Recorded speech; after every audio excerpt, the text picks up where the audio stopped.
full of a lot of talent. Let's just put it like that. And there's no we're waiting for next year a rebuild. There's none of that. At the end of the day, I think this team right here can be special.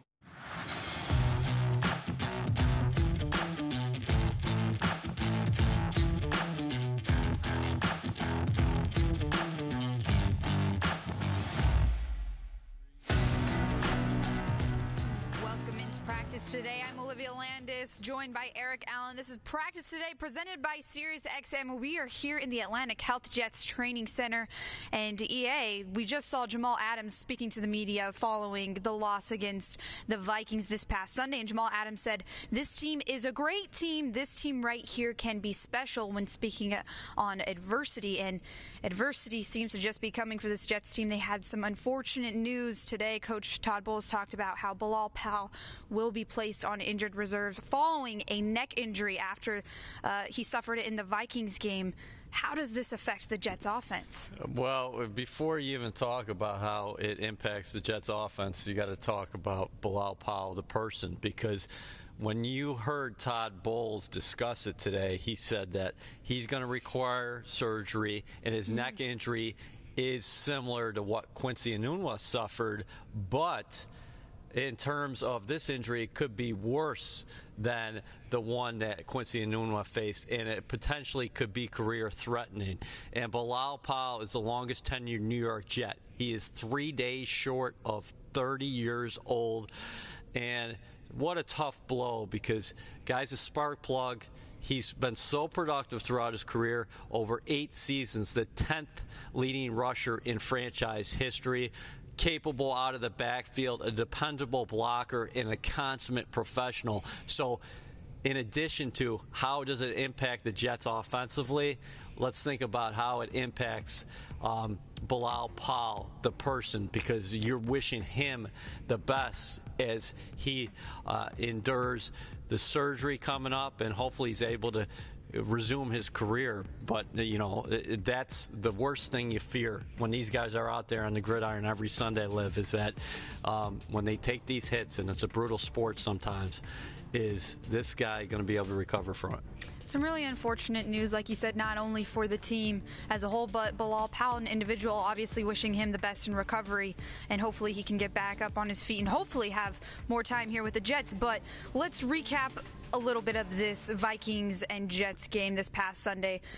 The New York Jets obviously lost. It was a 3-game homestand, and they did win 2 out of those three-game homestands. So that's a positive right there. But however, let's first start with the overall of this Vikings and Jets game.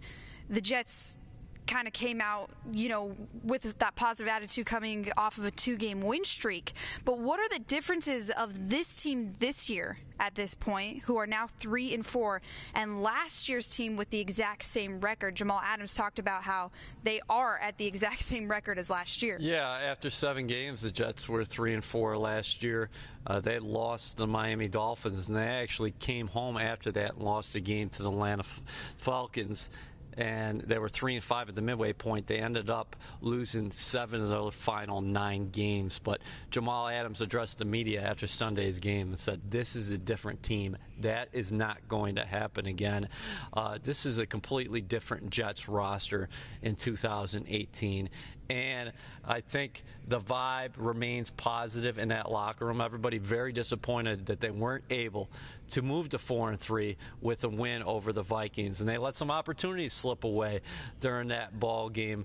But the Jets still, they look at this as a talented roster, as Jamal Adams said, and they think there are a lot of wins to be had down the stretch. Well, there were some positives coming out of this loss against the Vikings. Darryl Roberts, Trenton Cannon, Brandon Copeland, just a few names that come off the top of my head.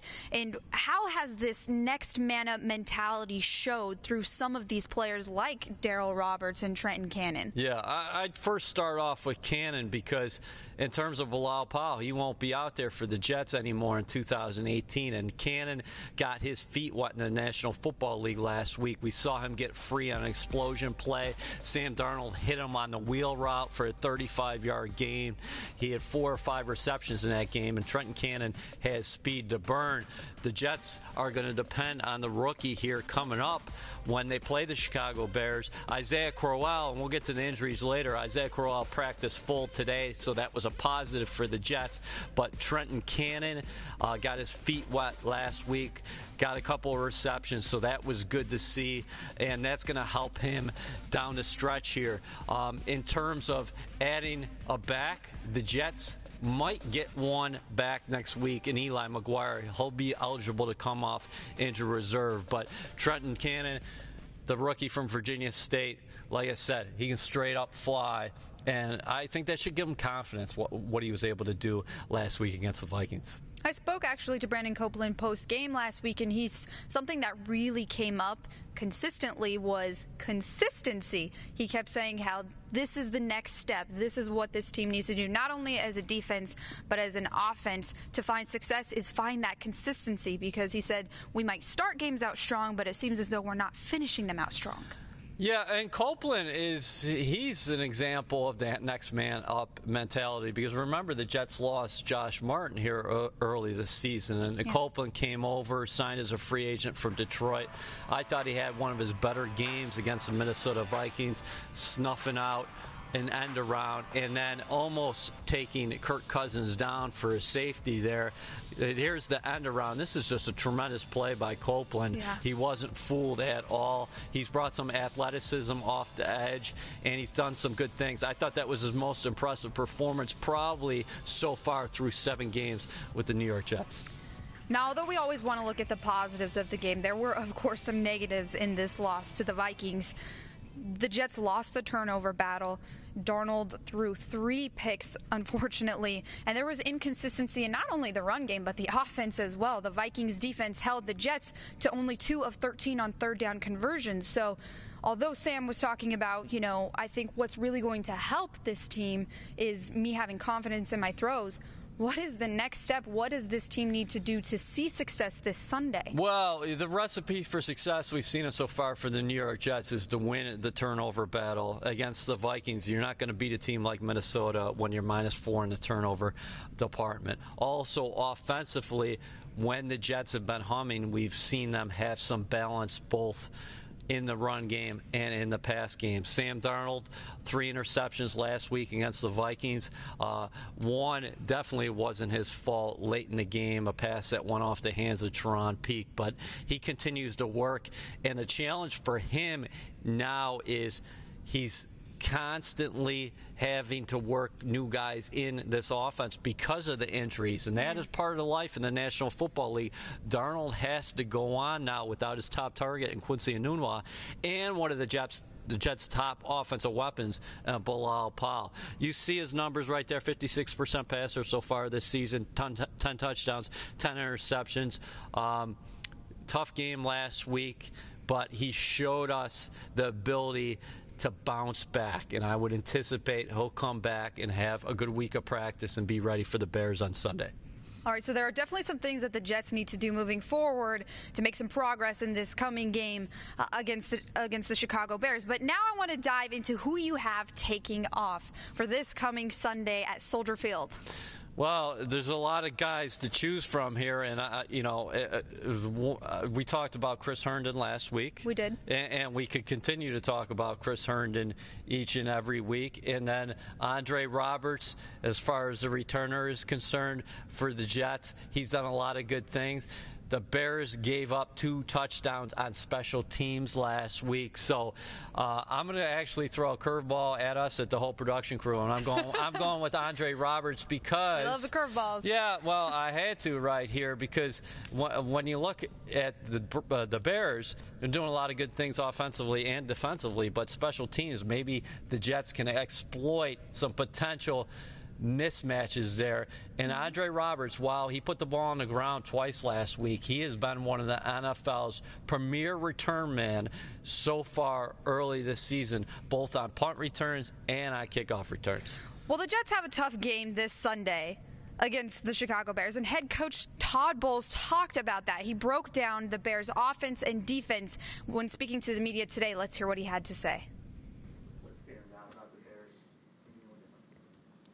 Bears? Defensively, they're big up front.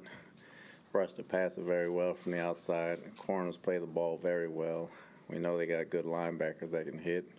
Offensively, they're very explosive.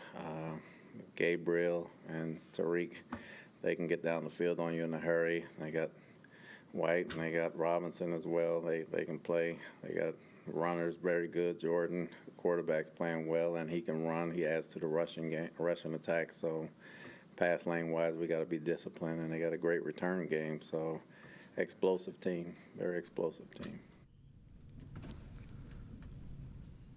Welcome back into practice today, presented by SiriusXM. Olivia Landis and Eric Allen here at the Atlantic Health Jets Training Center. You just heard from head coach Todd Bowles, and he was breaking down the Chicago Bears offense and defense, which obviously, like we're talking about, the Jets have a challenge. Not only is that going to be a challenge, but the Jets have been bit by the injury bug pretty badly so far at this point in the season. Not only is Bilal Powell the only player that was placed on injured reserve, but also safety Doug Middleton. Let's talk a little bit about the injuries that they'll be having to deal with. Yeah, so Powell obviously out for the season, as is Doug Middleton. But good news on the injury front for the Jets today. Buster Skrine was limited today. He suffered that concussion a couple weeks ago. Marcus May also limited. He did not play last week with the thumb injury. Here's the list of guys who did not practice. They include Tremaine Johnson. Now, we'll have an update on Johnson later. He said he suffered a similar injury a couple years ago while he was with the Rams. He's missed the last couple of games. And then Quincy Enunwa expected not to play again another week dealing with that ankle injury. Now, although it's never good to hear an injury report, the Jets were able to pick up a few players this past week. Rashard Matthews, I think you mentioned him a little bit before earlier. Deontay Burnett, he was a former teammate of Sam Darnold's. Yeah. So there were a few players that the Jets were able to pick up due to the injured reserve players. Well, listen, Rashard Matthews is a guy the Jets definitely needed some help at wide receiver because, like you mentioned, Enunwa's been out, and then you had Terrell Pryor, who was released last Saturday, the eve before the Vikings game. In Rashard Matthews, you have a guy who comes over from the Tennessee Titans. He was asked to be either traded or released earlier this fall. He'd only had 3 receptions so far in 2018, but if you look at his numbers in 2016 and 2017, he was a very productive player for the Titans. He has the potential to help this offense. Remember, at wide receiver last week, the Jets were lining up with Robbie Anderson and Jermaine Kearse, but then Andre Roberts, the aforementioned Deontay Burnett, and then of course, the name's escaping me right now. Who's the fifth receiver? Ibrahim Campbell. Oh, no, you're thinking the Jets also picked up the safety Ibrahim Campbell. Yeah, who's the fifth receiver of the bunch? But I'm saying these guys were all forced into roles that they hadn't been in before. In Matthews, you're getting a guy who was the Tennessee Titans' top target at the start of the 2018 season. All right, so speaking of Rashard Matthews, actually his former teammate and linebacker Avery Williamson spoke about him to the media today, as well as quarterback Sam Darnold. They both spoke on the Jets' new wide receiver. I was with him for 2 years in Tennessee. He had a lot of great catches, man. He put the ball in his area. He's gonna go up and get it. So I'm definitely glad to have him out here. Once he, gets back, used to playing again and just continues to learn the system, I feel like he's going to be a great asset for us. Didn't know much before he came here, but I know that he's a great player. Know that we can kind of fit him everywhere. We can kind of put him in different spots, and he's able to, so far, I mean, just in the first days, he's learned the offense like crazy. So we're able to kind of put him in different spots and, pretty versatile player. So it's really good whenever you got someone like that on your side of the ball. Welcome back into practice today, presented by SiriusXM. Olivia Landis and Eric Allen here at the Atlantic Health Jets Training Center. So you just heard from quarterback Sam Darnold as well as linebacker Avery Williamson talking about Rashard Matthews, one of the new wide receivers the Jets picked up. So moving forward, The Chicago Bears at Soldier Field this coming Sunday. The Jets hit the road after a 3-game homestand. Something really interesting about this Chicago team is they're in a similar situation as the Jets. They are currently 3-3 on the season and 2-1 at home so far. They've already had their bye week. So what exactly is going to put the Jets up at a better position to help them win this game, since they're in a similar situation as the Bears? Well, the Bears had started off like a house on fire. I mean, they're 3-1. They traded for Khalil Mack, made that splash move at the beginning of the offseason, and he had 5 sacks over those first 4 games. But after the bye week, the Bears have struggled the last couple weeks, losing to the Miami Dolphins, a tough game in overtime. And then last week, they came back home and lost a 38-31 decision to the New England Patriots. And defensively, they just have not been the same the last couple of weeks because Khalil Mack is dealing with a bum wheel.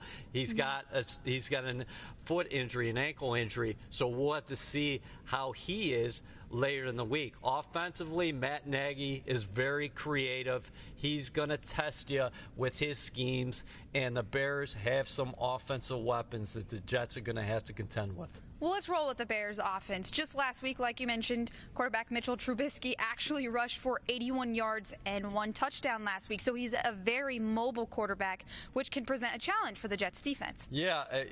Trubisky's one of the leading rushers in the National Football League at the quarterback position. So when you look at their numbers, they're a top 6, I believe, rushing offense in the National Football League, but you got to give Trubisky a lot of credit for that. He is a threat to break the edge.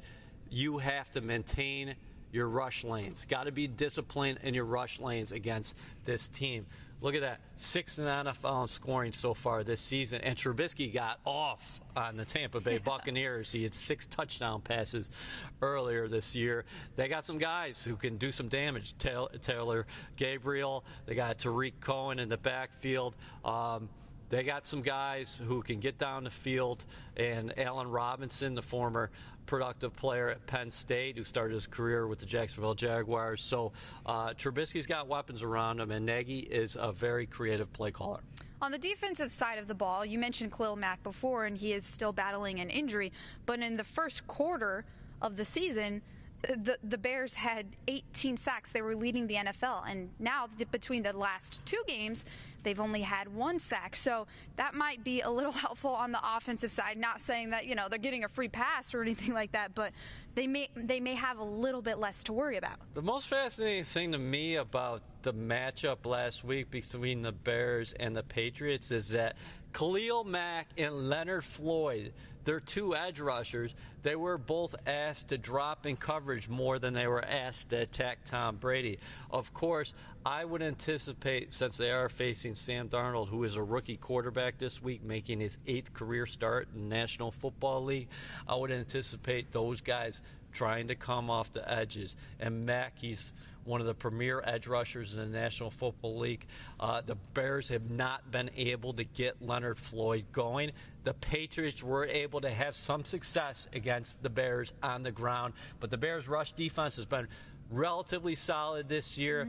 And where you can get them at times is tackling after the catch, because they have not been sure tacklers in the defensive secondary. So let's see if the Jets can get some quick game going in Chicago on Sunday. Before we wrap it up, we're going to do some final thoughts. Overall, the Jets coming off of a 3-game homestand, now heading to Chicago, Soldier Field. What are some of your final thoughts in how the Jets need to find success on the road this week? They got to play a complete football game, but in terms of practice today, as we sit here right now, it's hard not to think about 2-9. It's hard not to think about Bilal Powell, who has been such a productive player and a consummate professional inside this organization for 8 years. He went down against the Minnesota Vikings with a neck injury, ruled out quickly afterwards, and you feared for the worst and you prayed for the best. Unfortunately, he is headed to injury reserve, going to have to get surgery on his neck, and it potentially could be career-threatening, career-ending for Bilal Powell. But he is a guy who is loved within this organization, and he's been such a good player for this team in terms of what he can do on the ground, what he can do as a receiver, also a sturdy blocker as well. So well liked inside the locker room, a good community guy. So our thoughts here go out to 2-9, and that's what Todd Bowles said it, and I thought he was eloquent about it. He said, you don't even worry about the player as much as you worry about the person. And on this Wednesday, that's what we're thinking about right now. Absolutely. Thoughts, prayers going out to Bilal Powell for a speedy recovery. But that's all we have for today on Practice Today, presented by SiriusXM. But Ethan Greenberg and Eric Allen will be back on Practice Today this Friday at 10:15 a.m. to have more previews for the Chicago Bears and Jets game this coming Sunday. Thanks for tuning in.